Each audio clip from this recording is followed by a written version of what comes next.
Just 5 minutes ago, a decision made behind the walls of the royal household shattered the silence surrounding one of Princess Diana's most treasured possessions.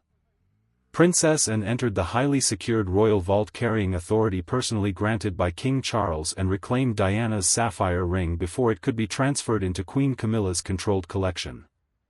Camilla's request was officially refused. The vault doors closed. The sapphire left in Anne's possession. And a decades-old royal wound suddenly returned to the center of the monarchy. Before we uncover why this decision has created such a powerful reaction inside the royal family, make sure to subscribe so you never miss our latest royal updates. Anne showed no hesitation as the heavy security door slowly opened before her. In her hands was a signed custodial authorization, an official document identifying the individual legally responsible for protecting a disputed royal possession. Everyone inside the room immediately recognized the king's signature. For many years, Diana's sapphire ring had remained separated from the rest of her personal collection. It stayed secured inside the royal vault because no one was willing to decide whether it belonged to the crown, to royal history, or to Diana's family alone. Ironically, that uncertainty kept the ring protected. But it also created an opportunity that Camilla believed she could eventually claim. The senior vault custodian carefully read the final instruction once, then read it again. Only after confirming every detail did he quietly turn toward the representative from Queen Camilla's office. His answer was brief. Only Princess Anne was authorized to receive the sealed case. The atmosphere inside the vault changed immediately. Camilla's representative slowly lowered her gaze without saying another word. And remained completely still. There was no smile. No celebration. Only the quiet weight of responsibility. When the sapphire case was finally placed before her, she didn't reach for it immediately. Instead, she looked silently through the protective glass. She was not remembering newspaper headlines or royal controversy. She was remembering Diana herself. Not the princess the world admired, but the woman whose absence continued to leave invisible fractures throughout the royal family. Meanwhile, at Clarence's house, Camilla received the unexpected update. She had prepared herself for delays. She had anticipated resistance. But she never expected a personal refusal carrying King Charles's own approval. Her request had been denied. The sapphire had already left the vault. And every future decision involving the ring had been placed completely beyond her reach. What hurt even more was one unavoidable reality. Charles had chosen Princess Anne's guardianship instead of granting Camilla access. No advisor could explain whether that decision came from regret, responsibility, family loyalty, or a desire to protect Diana's memory. After signing the order, the king remained unusually quiet. He understood that his signature had done far more than relocate a valuable jewel. It had drawn a clear boundary between the monarchy's present and the memory of the woman many still believed the institution had failed to protect. But the true significance of her decision could only be understood after the hidden history surrounding Diana's sapphire ring, and the three people now divided by it, finally came into the light. To the outside world, the center of the controversy appeared to be nothing more than a sapphire ring surrounded by diamonds. Inside the royal family, however, it represented something far more powerful. For Princess Anne, it symbolized a promise to preserve the dignity of a woman who could no longer defend her own legacy. For King Charles, it carried decades of regret that no royal ceremony had ever erased.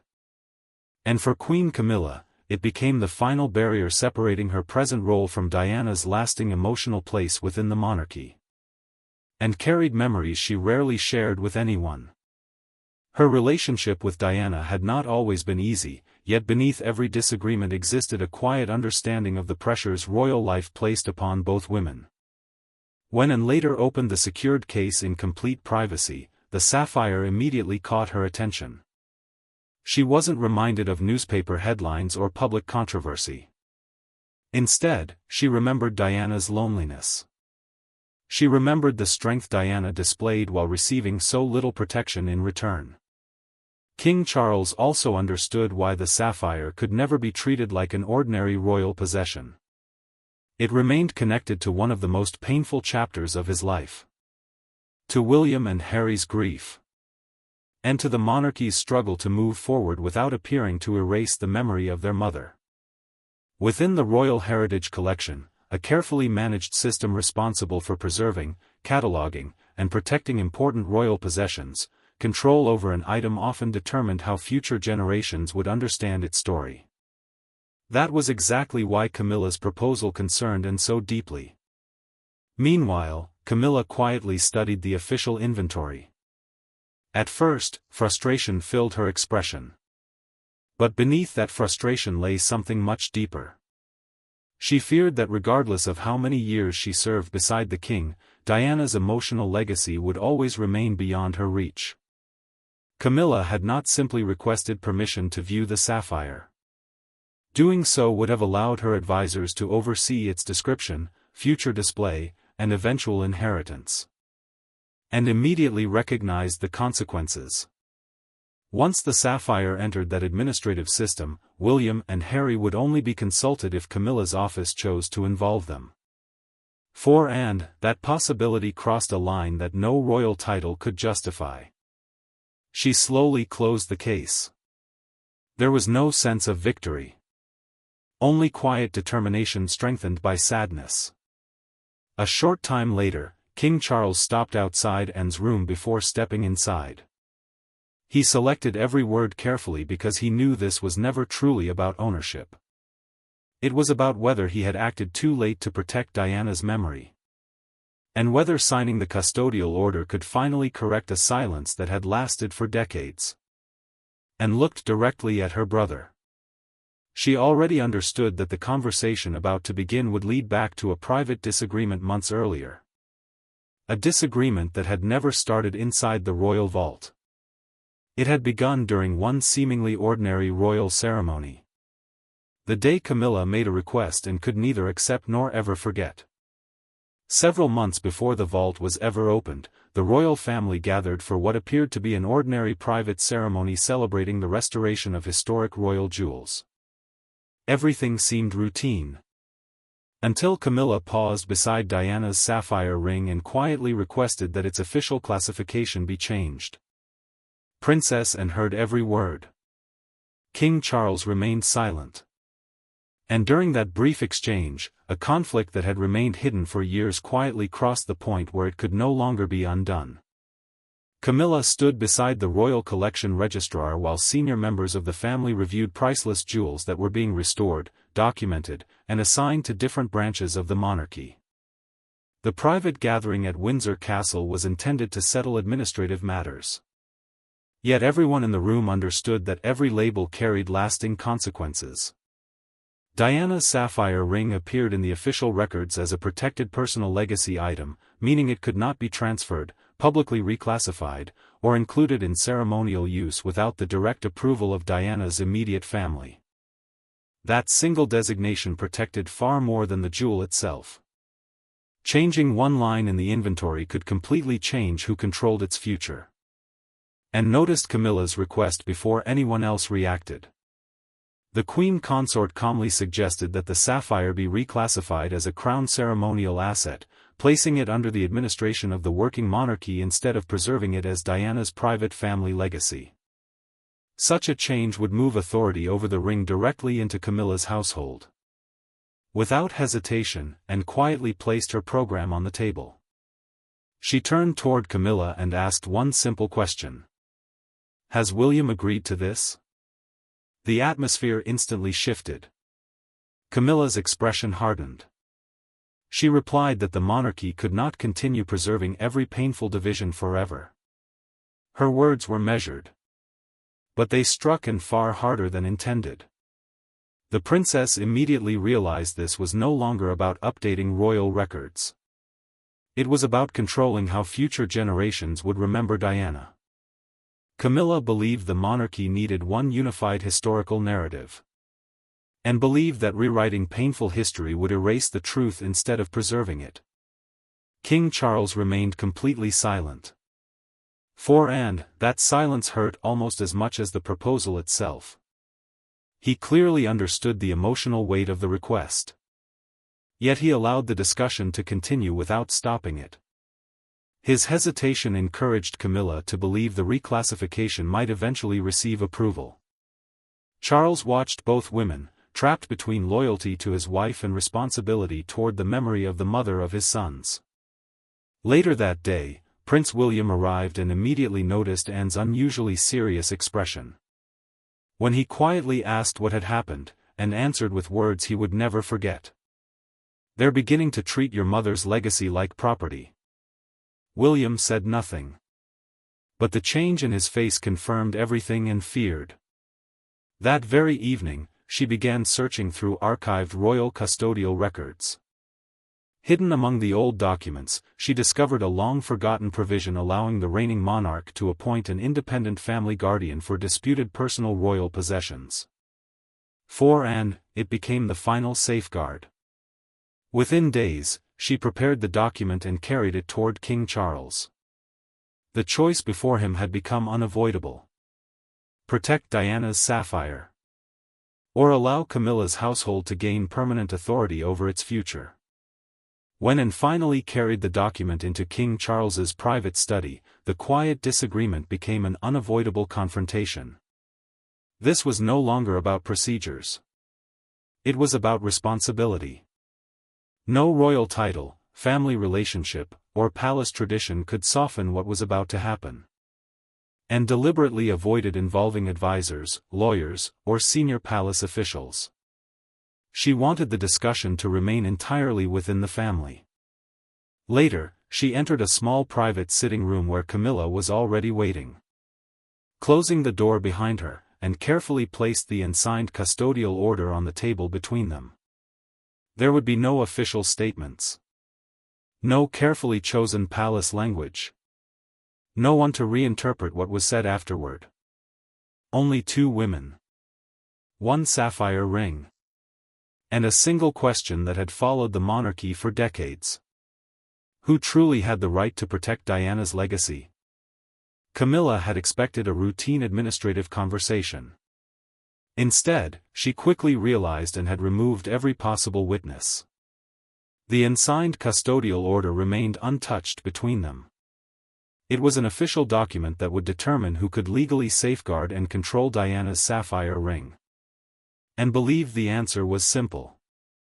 Diana's legacy belonged first to her children and, eventually, to her grandchildren. Allowing the reigning queen consort's household to control the ring would not be administration. In Anne's eyes, it would be surrender. Camilla responded immediately. She accused Anne of treating her as though she would forever remain an outsider inside the royal family. She spoke openly about the years she had spent beside Charles. The public criticism she had endured. The responsibilities she had accepted. Yet despite everything, she still found herself being measured against a woman who was no longer alive. Her frustration carried genuine emotion. She believed and had already decided that nothing she ever did would be enough to earn complete acceptance. And remained calm. She explained that the disagreement was never about Camilla's marriage, her title, or her years of service. It was about placing Diana's sapphire under the authority of a household Diana herself had never belonged to.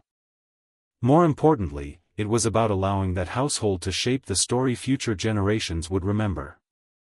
And quietly warned that controlling memory could become even more powerful than owning the object itself. Camilla slowly pushed her chair back. Then she asked the question that changed everything.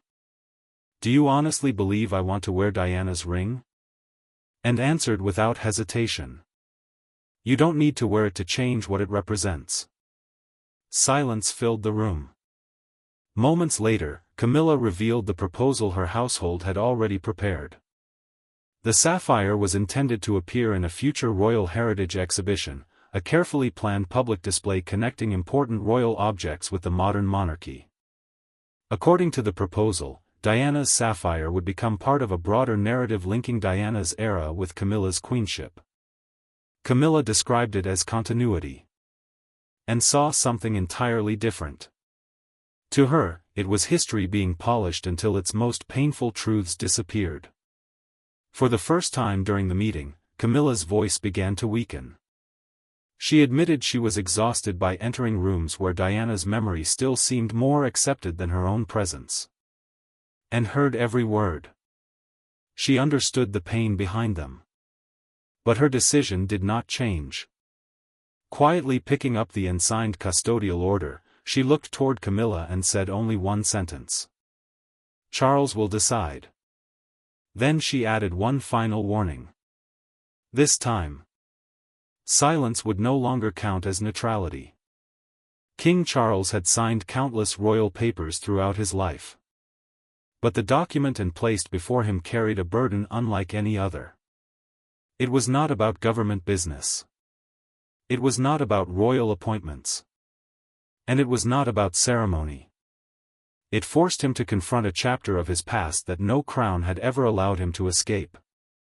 On one side stood Camilla, asking to be trusted with every part of the monarchy's heritage. On the other stood Diana's memory, William's pain, and Anne's unwavering determination to ensure silence would no longer decide the fate of the sapphire. Charles remained alone as he carefully read the custodial order. The document granted the reigning monarch the authority to appoint an independent guardian over disputed royal possessions, preventing any other royal household from assuming control. That restriction included Camilla's office. When his eyes reached the clause naming Princess and as the official custodian, he paused. A moment later, Diana's name appeared once again throughout the supporting records. Slowly, he placed his pen on the desk. Old memories returned. Charles knew too well what silence had cost the family in years gone by. Too often, difficult decisions had been left to palace procedures, advisors, and carefully worded statements instead of personal responsibility. Now history was placing another choice directly before him. Anne's influence did not come from her royal title alone. It came from decades of loyalty, discipline, and the courage to speak when others remained silent. Beside the order rested a private note from Prince William. Its message was brief. He asked only that his mother's personal belongings should never be used to strengthen someone else's position. There was no anger in the words. No demand for revenge. Only a request to preserve a boundary that had long been ignored. Camilla had also submitted her own letter. She argued that refusing her request would reinforce the belief that she remained separated from the royal family's emotional history. She believed including the sapphire within her household would symbolize unity and continuity. Charles understood what lay beneath those words. Camilla feared that no matter how many years she served as queen, Diana would always occupy a place no title could ever replace. The silence in the room stretched even longer before Anne quietly entered. Looking directly at her brother, she spoke with calm certainty. Protecting Diana's sapphire would never diminish Camilla's position. It would simply restore a boundary the family should have defended years earlier. She never raised her voice. She didn't need to. Charles already understood that choosing not to act would itself become a decision. Finally, he reached for the pen. With one deliberate signature, he approved the custodial order. Pressing harder than usual, he completed the document before quietly instructing Anne to retrieve the sapphire immediately, before any administrative transfer could move forward. The signature ended Camilla's immediate claim. But it also revealed something neither side had expected. Her household had already begun preparing additional requests involving other pieces connected to Diana's private collection. And accepted the signed order without celebration. As she walked away, Charles remained seated in silence. He knew he had protected one priceless possession. But in doing so, he had also placed his marriage, his sons, and the monarchy's oldest emotional wounds under an entirely new strain. When the time finally came to decide the sapphire's permanent future, princess and did not call palace lawyers or senior advisors. Instead, she asked Prince William to meet her alone. No aides were invited. No official record of the meeting would be kept. Between them rested the sealed sapphire case that Anne had carried from the royal vault, untouched since the day it left. The moment William noticed the familiar inventory seal, he immediately recognized what it contained. For several long seconds, neither of them spoke. The battle over Diana's sapphire had unfolded through official orders and royal authority. But its true conclusion would be written in complete silence between a son and the aunt who had chosen to protect his mother's legacy, and deliberately selected Windsor as their meeting place. She wanted nothing from the institution itself to influence what came next. No departments. No royal offices. No ceremonial formalities. Only family. The proposal she brought with her centered on a private family trust, a legal arrangement created to preserve important possessions for future generations of one family. For Anne, that structure offered something the palace never could. It ensured the sapphire would remain forever connected to Diana's direct descendants. William understood the importance immediately. To him, his mother's jewelry had never represented prestige or royal status. Each piece carried memories, loss, and the responsibility to protect something future generations deserved to inherit. And slowly pushed the sealed case toward him. But before releasing it, she rested one hand gently on top. She explained that removing the sapphire from Camilla's reach had solved only the immediate problem. It had not answered the larger question. Who should protect it for the future? Without a permanent arrangement, another disagreement could one day begin all over again. William watched quietly as Anne opened the case. He never reached for the ring. Instead, he lowered his eyes. He wasn't looking at a priceless sapphire. He was remembering his mother. Every public symbol connected to Diana carried private memories no one else could fully understand. The jewel represented far more than history. It represented absence. It represented love. It represented everything that could never be replaced. And then presented her final proposal. William would become the principal guardian of the sapphire, while Anne would continue serving as its independent protector to ensure no future royal household could alter its purpose.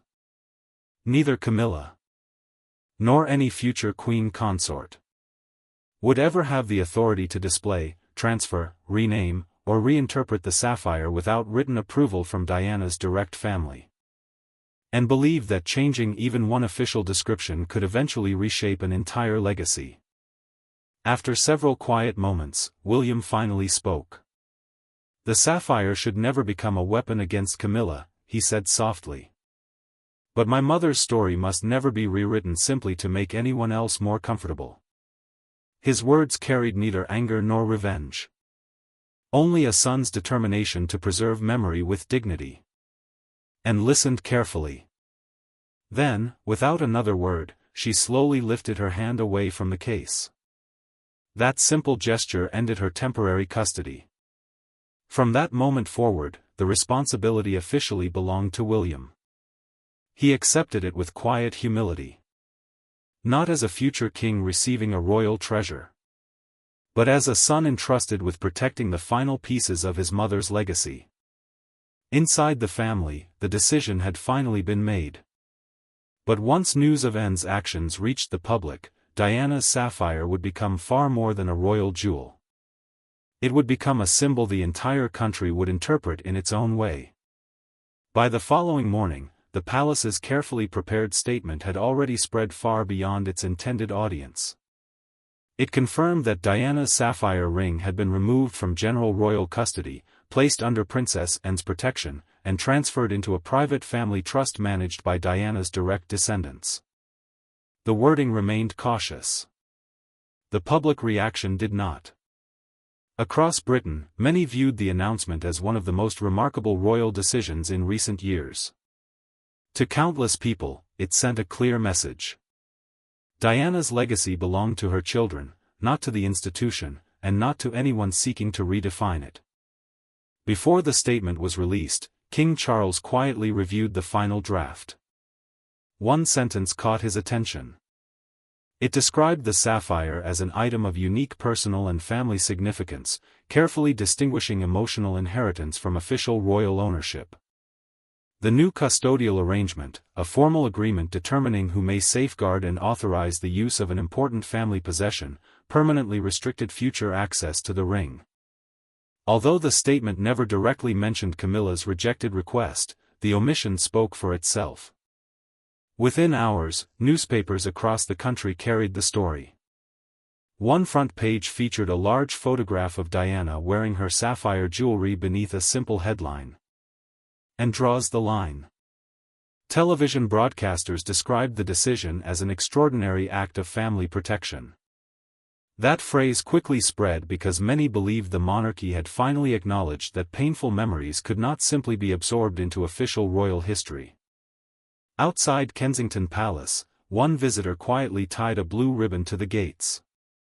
Soon another followed. Then another. By the afternoon, dozens of sapphire-colored ribbons decorated the railings. Without saying a word, people expressed what they believed the decision represented. For them, Diana's memory remained connected first to her children rather than to palace tradition. Camilla watched the growing media coverage in silence. She felt hurt by the suggestion that she had attempted to claim another woman's legacy.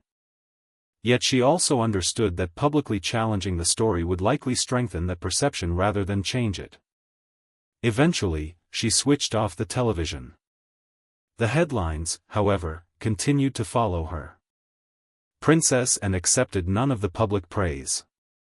Privately, she told King Charles that the moment should belong to William and Harry, not to her. She had never intended to become the center of the story. Her only purpose had been to protect a boundary she believed should never have been crossed. Charles listened with both relief and sadness. Despite the emotional response across the country, he recognized that the decision had united the family around preservation rather than revenge. Shortly afterward, Prince William released a brief written statement thanking Princess Anne for safeguarding an object of profound importance to their family. He made no criticism of Camilla. He offered no personal attack. That restraint shifted public opinion even further. The decision no longer appeared driven by conflict. Instead, many saw it as a respectful effort to preserve Diana's legacy for future generations. As public attention continued to grow, the monarchy quietly faced one final choice. Would this chapter be remembered as another painful family dispute? Or as the moment the royal family finally accepted its responsibility to protect Diana's memory? When the public attention finally began to settle, the meaning of Diana's sapphire was no longer defined by palace records, royal titles, or newspaper headlines. Its significance now rested in the final decisions made by Anne, Charles, William, and Camilla. The sapphire never entered Camilla's household. It never became part of the planned exhibition designed to connect Diana's legacy with another queen. And it never returned to the royal vault as an object waiting for future debate. Under the final agreement approved by King Charles, witnessed by Princess Anne, and accepted by Prince William, the sapphire officially became a protected inheritance reserved for Diana's direct descendants. The decision did not erase years of pain. Instead, it acknowledged something far more honest. True remembrance requires clear boundaries, and healing cannot be achieved by taking ownership of another person's story. Soon afterward, Anne privately delivered the completed family trust documents to William. The trust, created to preserve important family possessions for future generations, placed William in charge of the sapphire while allowing Anne to continue serving as an independent guardian. From that moment forward, Diana's sapphire could no longer be displayed, transferred, renamed, reclassified, or included in any royal exhibition without the written consent of Diana's direct family. The restriction was permanent. William carefully placed the signed documents beside the closed sapphire case. Then he quietly thanked Anne. Not as the future king speaking to a senior royal, but simply as a son thanking the aunt who had protected his mother's legacy when remaining silent would have been far easier. Meanwhile, Camilla removed the cancelled exhibition file from her desk. Without saying a word, she closed it and set it aside. She gradually accepted that her place within the monarchy could never depend upon incorporating Diana's personal story into her own. She remained queen consort. She remained beside King Charles. But she also accepted that Diana's sapphire would forever remain beyond her authority. Although painful, the outcome forced the royal family to recognize an important truth. Two women could each hold an important place in royal history without one replacing or redefining the other. Later, King Charles met privately with Camilla. He gently explained that signing the order had never been a rejection of their marriage. Instead, it was his attempt to restore a boundary he believed should have been protected many years earlier. For the first time, he accepted that responsibility without hiding behind palace procedure or official tradition. And also understood that reclaiming the sapphire could never undo the past. But she believed it could prevent the monarchy from repeating the same mistake under different circumstances. As for William, his final decision remained unchanged. The sapphire would stay private until Diana's descendants together decided its future. It would represent family continuity, not royal rivalry. With that, the family's decision became complete. Camilla retained her role beside the king. Diana's legacy remained with her children. Charles accepted the burden of past silence. And proved that true loyalty to the crown sometimes requires protecting those whose voices are no longer heard. In the end, the dispute over Diana's sapphire was never truly about a single piece of jewelry.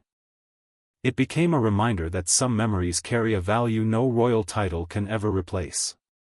The ring remained exactly where Princess Anne believed it belonged, with Diana's own family. Not because of power. Not because of protocol. But because some legacies deserve protection rather than reinterpretation. The final agreement signed by King Charles and accepted by Prince William confirmed that Diana's sapphire would remain under the care of her direct descendants through the established family trust. No future royal household would have the authority to display it publicly, transfer it into another collection, rename its status, or alter its historical meaning without the family's written approval. That safeguard was intended to last for generations. William quietly placed the completed trust documents inside the protected family archive rather than returning them to the royal vault. For him, this was never about locking away history. It was about ensuring his mother's memory remained in the hands of those who loved her most. And looked on with quiet satisfaction. She knew reclaiming the sapphire could never change the past. But she also believed it had prevented the monarchy from repeating an old mistake in a new form. Her responsibility had never been to win an argument. It had been to protect a legacy. Camilla accepted the outcome with dignity. She closed the exhibition proposal, ended every remaining discussion involving Diana's sapphire, and chose not to challenge the family's decision any further. Although disappointed, she understood that some parts of royal history could not simply be absorbed into the present. King Charles later met privately with both Anne and William. He admitted that signing the order was not meant to reject his wife. It was his way of honoring a responsibility he believed should have been fulfilled long before he became king. For the first time, he accepted that burden without relying on palace advisors, official statements, or royal tradition. William made one final decision.